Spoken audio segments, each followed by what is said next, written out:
All right, the Bulls and Josh Giddey have come to terms on a new contract, 4 years, $100 million. He is here to stay in Chicago. Kudos to Giddey. Congrats on the bag.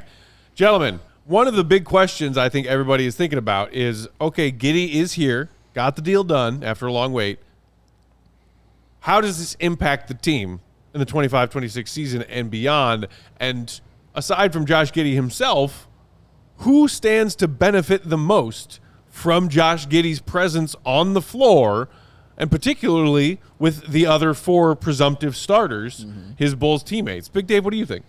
Well, there are two answers to this. There's who I think it will be and who I think it should be. Ooh, okay. Which one do you want first? Well, give me who you think it will be, and then who you think it should be. I think it will be Kevin Huerter. Red Rifle! Because Velvet, but Velvet. Yes. Whatever. Shout out Andy Dalton. It still matters. It matters. I think it'll be him, one, because I think he'll be the starter. We've had discussions about him and Isaac Okoro. I think he's starting over Okoro. But I think he'll be starting to start the season over Isaac Okoro. We'll see how it happens. Or, like I keep saying, if something changes in training camp, it'll be that way. But when Kevin Huerter got here, you could see it was a difference, obviously, from the style of offense that they run. Who's the head of that style of offense that they run is Josh Giddey. And if you go look at the numbers, which I did, as far as Kevin Huerter being a starter along with Josh Giddey, he was averaging 15.3 points, 3 rebounds, 4 assists, with 7 3-point attempts a game, where he was shooting 41% from the three. Okay. Oh, and 50% from the field as well, with a true shooting percentage of 63%. And his plus minus was 8. He's a plus minus 8. He's a plus 8.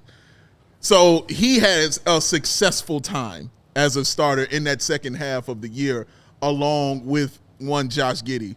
When you've got a guard like Josh Giddey who's a pass-first guy, then it makes it simple for guys like Kevin Huerter. He's going to go spread out, and he's going to find the three-point line.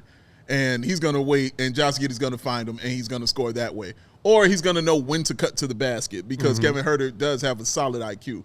So he's going to know when to cut to the basket, and Giddey's going to find him, and there goes an easy lay-in for him as well. I think that is really, truly going to benefit his game so much as a starter. Who it should be is Matas Buzelis. That's the answer, who it should be. Matas should be better under Josh Giddey, and that's who I want to be better, because those two need to work if the Bulls are going to have any true success sustained for this future. It's going to have to be him, and it's going to have to be Matas. So I want it to be those, but I do think it will be Kevin Huerter. Shout out for bringing those stats on Huerter. Oh, yeah. Shout out to Huerter for those stats. Yeah, he did his thing. He did his thing. All right, Goat. Which Bull starter benefits the most from Josh Giddey still being here? Yeah, I think it's Matas, and I think you're absolutely right to say it has to be. Like, Matas obviously showed some really exciting flashes down the end of last season, but the game is still moving a little bit fast for him. He's still pretty skinny and not really able to, like, create his own shot. We've obviously seen a lot of those flashes, and he has the tools to improve there. But I think what's best for Matas is getting easy offense spoon-fed to him, and that's what Giddey can do. And so running the break, back cutting, spacing the floor, Giddey should be able to help get him easy shots.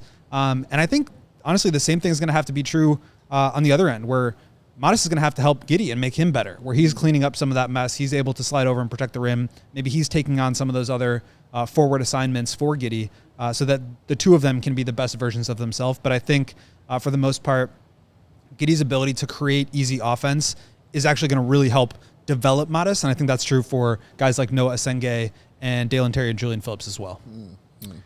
I think, obviously, I'm with you guys in that I want the answer to be Matas Buzelis. Yes. Because no disrespect to Josh Giddey or Coby White, most of my remaining hope as a Bulls fan right now hangs on Matas turning into a stud in this league. Yeah. And if he has the help of a creative pass-first guard playing with him in his starting five, that's good.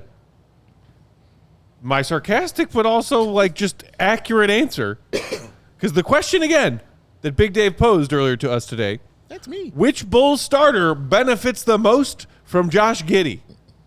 The answer is Josh Giddey. Josh Giddey wasn't getting $25 million a year on a 4-year contract anywhere else in the league this summer. True. Josh Giddey wasn't getting this large of a role on any of the other 29 NBA teams if he changed teams this summer. Also fact. Bulls said, here's some money, Josh. Here's the ball, Josh. Who benefits the most from Josh Giddey still being here? Josh Giddey. Yeah. That's the answer. I hear that. And I don't think that's wrong either. I mean, the numbers back you up from what he did on the floor and to his contract. Those numbers back you up as well. But I'm glad we're all in agreement on Matas though. Like it has got to be Matas Buzelis, man. Like we want the growth from him in year 2, but the Bulls have made the decision that it's Josh Giddey and his future. They're going to be tied together. So if they're going to be tied together, it's got to work together more so than it has to work with a guy like Kevin Huerter, who's on the last year of his contract. He might take a new deal, but it's got to work. It's got to work with Matas. But I think Matt brings up a really interesting point, which is that like Giddy really didn't start playing well until he was the one with the ball in his hands. And I think in some ways this contract allows him to be that player. Like he is going to be that guy from day one. There is no Zach LaVine in the rotation. He's going to be the one that has the ball in his hands. And so by signing that deal, he cements himself as the primary creator, which is the role that he felt most comfortable with. And so that's why he was able to succeed at such a high level during those final 25 games. So for me, I think Giddy has the opportunity to like continue to take steps forward.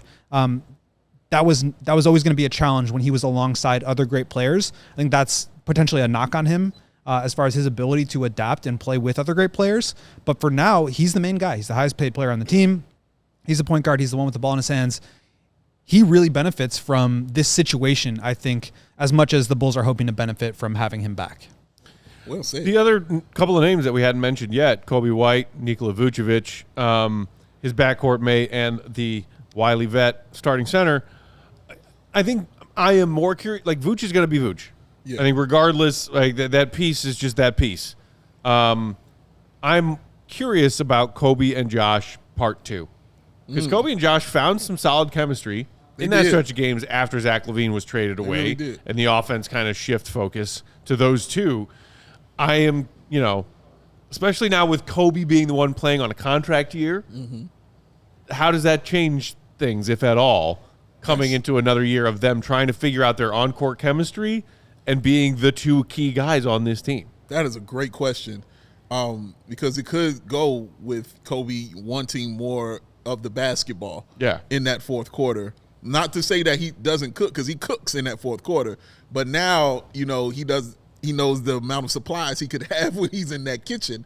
You know what I mean? If he cooks it right, he knows he can get more supplies in that kitchen. So will Josh Giddey be looking for that? Will they have that kind of chemistry so he can get his thing and get it going? Will he be trying to force things, a little too much more? We've seen Coby be that guy who has forced the basketball, early on in his career. Yep. He definitely was the guy who was forcing things a lot, but he got so much better at just letting the game come to him. So you're right. Everything was roses in that second half, of the season until you saw Miami. But everything was roses up until that point. Will that continue on in this day one of this new year for the starters, man? Because Giddy has got to affect every single thing that's going on the floor, more so than he does Vooch. Vooch can, be his own entity and create, kind of for himself. But guys like Matas, Huerter, even Coby, and even Giddy himself have got to have the basketball to be doing what they do. Give Matas the rock and go stand in the corner, Josh. I'm just kidding. I'm just kidding.